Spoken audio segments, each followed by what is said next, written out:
Using weather as a weapon. American scientists fear the country's intelligence service might be looking for ways to control the climate. Geoengineering is weather modification on a global scale. Many refer to this as chemtrails. The dispute as to whether or not these programs are going on is really a moot point. We have more than enough data. We have actual footage, as you're seeing now, to show that these tankers are indeed spraying at altitude. The materials we see showing up in the ground are the exact materials named in numerous geoengineering patents, as many as 150 patents. Skies like this, many have grown to think are natural, but they're anything but.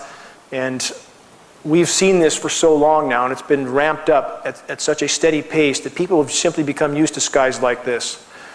Anybody who thinks grid patterns like this are natural should recheck their reality. This is anything but natural. We seldom see blue skies anymore. Skies like this have all too often become the norm. Unfortunately, most people don't even look up. I think at times you could start the sky on fire, nobody would notice. It's exactly what geoengineering patents call for: solar obscuration, to block the sun with toxic metal particulates. And unfortunately, with geoengineers, they don't seem to take the consequences into account. The planet is like a giant physics lab for them, and they seem to not be able to look outside that bubble. This is halos around the sun. We see often as the atmosphere is filled with particulates. It's important to understand, just because you don't see trails from horizon to horizon does not mean you're not breathing particulates. We seldom see blue skies anymore. They're a silvery white color, especially in the mornings or the afternoons. If you look to the east or to the west and you block the sun with something, you can see the air is very silvery white. This is indicative of an atmosphere saturated with particulates.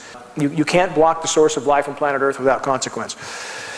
Scientists seek to legitimize geoengineering while acknowledging its catastrophic effects. Again, the scientists, and many of which I know, are little concerned with the consequences of their experiments. They're just, they look at the planet as a giant physics lab for them. So the equation just gets worse and worse. As they saturate the atmosphere with these particulates, it causes ozone damage. The science is extremely clear on that. Many have felt how hot the sun feels on their face. If you drive through parking lots in Costco, Walmart, or around Reading, you'll see the southwest sides of the trees literally burnt off. This is not natural, and this ozone hole is expanding. They're trying desperately to hide it.